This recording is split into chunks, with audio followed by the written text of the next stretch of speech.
The chapel of St. Benedict is not only very dramatic, but also peculiar, as in the centre we do not find a painting, but rather a statue, solemnly portraying the founder of the Benedictine order, St. Benedict of Norcia, the order to which the church and adjacent monastery belonged.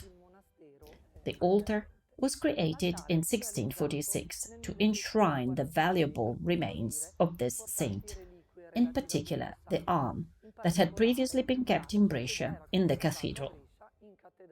Unfortunately, negotiations for the transfer of this relic fell through when the altar had already been made. It was therefore decided to place other relics of importance to Benedictine devotion, in particular the jawbone of Saint Placidus, in the centre of the precious reliquary in the tabernacle. The artist Giovanni Cara was entrusted with the execution of this marble work and signed his name at the foot of the sculptural complex. He decided to focus, above all, on the scenographic effect and the amazement that the contrast of the two colors of the marble, black and white, on which the entire composition is played out, would arouse in the faithful. Much attention has also been paid by the artist to the details. The rendering of the drapery of Saint Benedict's robe, the locks of his beard, the plumage of the crow, holding in its beak the poisoned loaf taken away from the saint just in time before he would have eaten it, facing certain death. This type of altar was quite common in the Baroque era. It is also known as the glory altarpiece. It is in effect a crystallization in marble of what was depicted at the time during theatrical productions, inspired by sacred or ecclesiastical history.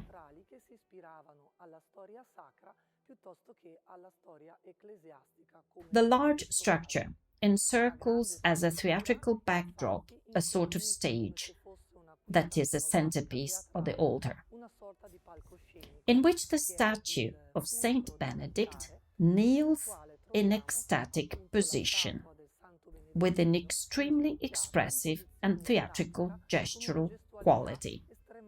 His eyes turned to heaven, his gaze enraptured towards God. The intention of the altar was thus to celebrate Benedictine devotion and also to emphasize the link with the mother house.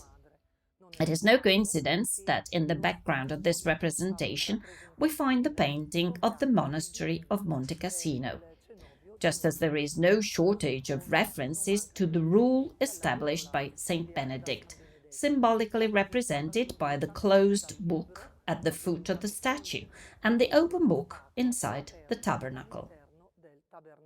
Benedictine references are numerous, from the frescoes depicting important personalities of the Benedictine family inside the chapel, to the motto, Humilitas, that we can find at the top of the structure, together with the symbol of the Benedictines themselves.